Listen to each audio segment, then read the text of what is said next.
ساتھ موجود ہیں کشمیر کے جانی پہچانی شخصیت جو اپنے گرم دم جستجو کی وجہ سے مشہور و معروف ہیں. جی میں بات کر رہا ہوں ڈاکٹر فاروق عبداللہ صاحب کی. آئیے انہیں اپنے پروگرام میں خیر مقدم کہتے ہیں. ڈاکٹر صاحب آپ کا خیر مقدم. بہت بہت شکریہ حضور. کیسے دیکھ رہے ہیں ڈاکٹر صاحب اب آپ کشمیر کو کافی لمبے سمے کے بعد؟ وہ کیا اللہ کا شکر ہے کہ ہم امید کرتے ہیں کہ امن آئے گا اور پاکستان اور ہندوستان کے درمیان جو مذاکرات کا ماحول پیدا ہوا ہے کہ اس سے کچھ اچھے نتائج نکلیں گے. امید ہم یہی کرتے ہیں. تو کیا لگتا ہے آپ کو نتائج کیا ہوں گے؟ دیکھیے سوال اس بات کا ہے کہ یہ کہنا کہ کیا سچ مچ ہوگا وہ تو مجھے معلوم نہیں ہے. نقل وزیر اعظم سے جو ہم نے پوچھا کہ بھائی وزیر ایکسٹرنل افیئرز جو ہیں خارجہ امور کے پاکستان کے، وہ تو کہتے ہیں کہ وہ لوگ پہنچ گئے ہیں اس منزل پہ، اور وہ اگر کہ فرسٹ کلاس نہیں ہے تو سیکنڈ کلاس تو ہے ہی، اس کے سوا ہم اس سے بہتر کچھ ہو نہیں سکتا. تو ہم نے ان سے پوچھا کہ صدر پاکستان بھی کہتے ہیں کچھ ہے اس میں. انہوں نے کہا بھی وہ کچھ چیز ایسی نہیں ہے. بات چیت چل رہی ہے مگر ابھی کوئی ٹھوس. کشمیریوں کو بہکایا جا رہا ہے آپ کو لگ رہا ہے؟ دیکھیے سب سے بڑی چیز جو ہے ان مذاکرات کے شروع ہونے سے جو سیز فائر پاکستان کی حکومت کی فوجوں میں اور ہندوستان کی فوجوں میں جو ہوا ہے، اس سے ہمارے سرحدوں کے لوگوں کو ایک آرام ملا ہے. نہ ہی تو شیلنگ ہوا کرتی تھی اور اس سے ہماری بہت سخت مصیبتیں ان لوگوں کو اٹھانی پڑتی تھی، اپنے گھر چھوڑنے پڑتے تھے، اپنی زمینیں ترک کر دینی پڑتی تھی. جب فصلیں تیار بھی ہو جاتی تھی وہ کاٹ بھی نہیں سکتے تھے. تو اتنا ہی فائدہ صرف کشمیریوں کو آپ کو لگتا ہے؟ اور یہ ایک تو یہ ہوا. دوسرا اس سے اللہ کا شکر ہے یہ بھی ہو گیا کہ جو راستے کھل گئے اس سے بھی رشتہ داروں سے اتنے سالوں کے بعد لوگ مل سکے ہیں، وہ بھی آ سکے ہیں، یہاں کے بھی جا سکے ہیں. اگر کہ ہم اس سے پورا نہیں سمجھتے، ہم سمجھتے ہیں کہ جب تک یہ راستے عام عوام کے لیے کھل نہیں جاتے اور جتنی مصیبتیں اس فارم کو بھرنے میں لگتے ہیں وہ ختم نہیں کیے جائیں گے، تب تک یہ جو ہے یہ ایک چھوٹا سا قدم ہے. جو آپ نے وزیر خارجہ پاکستان خورشید محمد قصوری صاحب کی بات کی کہ وہ جو اسٹیٹمنٹ دے رہے ہیں کہ کشمیر کا مسئلہ طے ہونے پہ ہے، نہیں میں ان سے ملا تھا جب وہ یہاں آئے تھے تو پھر کیا شادی میں، وہ بھی کافی ہوپ فل تھے کہ معاملات آگے چل رہے ہیں. تو آپ کی نظروں میں کیسے چل رہے ہیں ڈاکٹر صاحب؟ آپ کافی وقت سے دیکھیے مجھے کچھ بھی معلوم نہیں، مجھے ایمانداری سے اس کے بارے میں کوئی بھی علم نہیں ہے. میں یہ جانتا ہوں کہ ٹریک 2 اور ٹریک 3 پہ بات چل رہی ہے، مگر وہ ٹریک 3 کی باتیں کسی کو معلوم نہیں ہے ایکسپٹ جو لوگ وہ ٹریکس چلا رہے ہیں. آپ کی کبھی کسی ٹریک 2 والے سے ملاقات ہوئی؟ ستندر لامبا جی سے، کسی سے نہیں، مجھے کسی سے ملاقات نہیں. تو آپ کیا سمجھتے ہیں یہ کشمیریوں کو کیا کہا جاتا ہے کہ مسئلہ کشمیر حل ہو رہا ہے؟ آدھے ڈی ملٹرائزیشن کی بات کرتے ہیں، سیلف گورننس کی بات ہو رہی ہے، آزادی کی بات ہو رہی ہے. آپ اتنے نا امید نظر آ رہے ہیں، مایوس نظر آ رہے ہیں. مایوس نہیں، میں سمجھتا ہوں جو پیس ہے، جو قدم ہے جی وہ بہت دھیما ہے. تو کیسے اور اس میں جب تک تیزی نہیں آئے گی تب تک یہ دیکھیے یہاں بھی حکومت بدل جائے گی. کیا پتا 2.5 سال کے بعد یہاں کیا ہوگا، کون سی حکومت لوگ لائیں گے. تو کیسے تیز کیا جائے؟ آپ کے نزدیک کوئی ایسا فارمولہ؟ دیکھیں اس میں یہ ہے کہ ہندوستان کی حکومت جو ہے ان کو سچ مچ یہ جو 6 مہینے کے بعد ملاقاتیں ہوتی ہیں، اس کو ایک ٹائم باؤنڈ فریم ورک کے تحت اس کا فیصلہ ہونا چاہیے. بہت ہو گیا، 60 سال ہو گئے. پاکستان اس میں کوئی ٹائم باؤنڈ کی حکومت نہیں، ہندوستان کی حکومت. پاکستان تو بول رہا ہے، اب وہ جو کچھ بھی بول رہے ہیں، یا اس کا جو 4 پوائنٹ پلان ہے مشرف صاحب کا، ان کو منظور ہے کیا ہے، اس کے اوپر بات کریں. اس کے بعد جتنے جلدی ملتے ہیں. آپ کو لگتا ہے دلی والے بہت سست ہیں؟ بہت سست ہیں.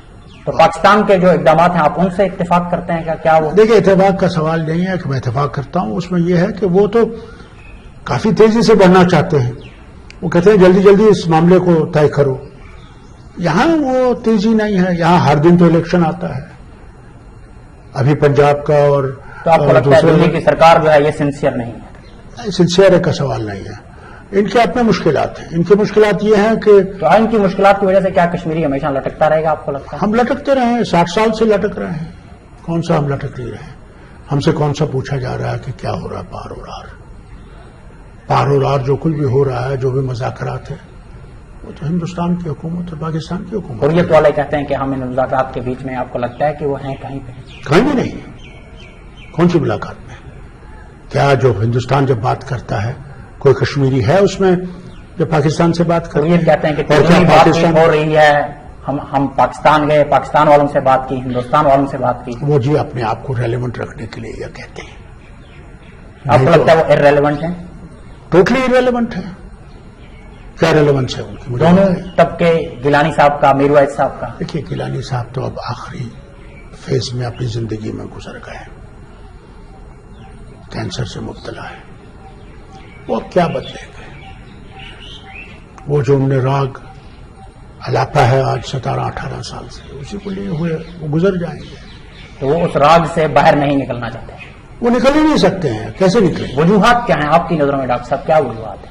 उसकी जिंदगी का खुद, अगर वो निकल गया उससे, तो कल अगर उसके जनाजे में कुछ लोग होंगे, वो भी नहीं होंगे, कहेंगे ये बिक गया।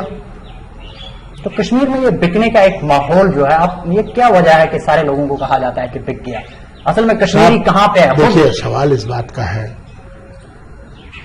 सबसे बड़ी बात यह है कि जब कोई सिंसियरली आगे आता है, अब अगर शबीर शाह आए थे, यासीन मलिक आए थे, मौलवी उमर फारूक साहब तशरीफ लाए थे, उसकी वो जमात लाई थी जो हुर्रियत के बाकी कॉन्स्टिट्यूएंट्स हैं, कितना दिल्ली ने उनका सुना, उनको इरेलेवेंट कर दिया लोगों के सामने। की बात लोगों ने कहा कश्मीर में क्या होता है? मतलब यही है, वो कहते हैं भाई ये तो खत्म हो गया, ये तो कश्मीरी कुछ और हिंदुस्तान चाहता है, कश्मीरी कुछ और चाहता है।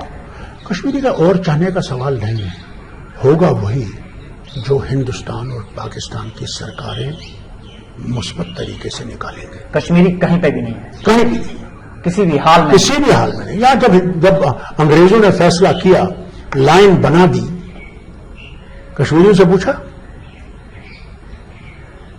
तो आपको लगता है कश्मीरियों से पूछना चाहिए था उस वक्त भी? उसमें भी पूछना चाहिए। राजू ने फैसला कर दिया और अंग्रेजी सरकार ने डिवाइड कर दिया हिंदुस्तान को, और उसका नतीजा आज तक हम भुगत रहे हैं। तो शेख साहब उन दिनों थे, आप शेख साहब के फर्जंद हैं। शेख साहब तो जेल में थे जब हिंदुस्तान का बंटवारा हुआ, तो शेख साहब तो महाराजा साहब की जेल में थे। तो शेख साहब क्या, शेख साहब तो उसके बाद निकले। शेख साहब सारी इन चीजों से ना उम्मीद थे कि जो कुछ हुआ कश्मीरियों के साथ नाइंसाफी हुई? कब नहीं वो कहते हैं, उन्होंने 22 साल तो जेल में दिए उसी नाइंसाफी के खिलाफ। क्या चाहते थे? भर भर के आवाज उठाई उन्होंने। डॉक्टर साहब क्या चाहते थे शेख साहब? शेख साहब चाहते थे कि अमन से, आश्ती से जम्मू कश्मीर के अवाम जो पाकिस्तान में हैं और जो हिंदुस्तान में हैं, उनका मुस्तकबिल ऐसा बने जिससे दोनों बड़े ममालिक जो हैं अमन से रह सके। अगर डॉक्टर फारूक अब्दुल्ला को as a political analyst Sheikh साहब की जिंदगी का तजिया करना हो तो कैसे करेंगे आप? मैं समझता हूँ कई गलतियां हैं जिंदगी में। अगर महाराज साहब का और शेख साहब का झगड़ा नहीं होता हरी सिंह जी का और शेख मोहम्मद अब्दुल्ला का, मैं समझता हूँ हिस्ट्री दूसरी होती है, क्या तारीख ही दूसरी। डॉक्टर साहब क्या हिस्ट्री होती? वो उस वक्त स्विट्जरलैंड ऑफ इंडिया पाकिस्तान बन गया होता, कश्मीर महाराजा कश्मीर ने वो कर लिया होता। महाराजा कश्मीर ने तो इसीलिए वो स्टैंड स्टिल एग्रीमेंट पाकिस्तान से किया था, वो उस वक्त की सूरत थी, मगर नहीं हुआ।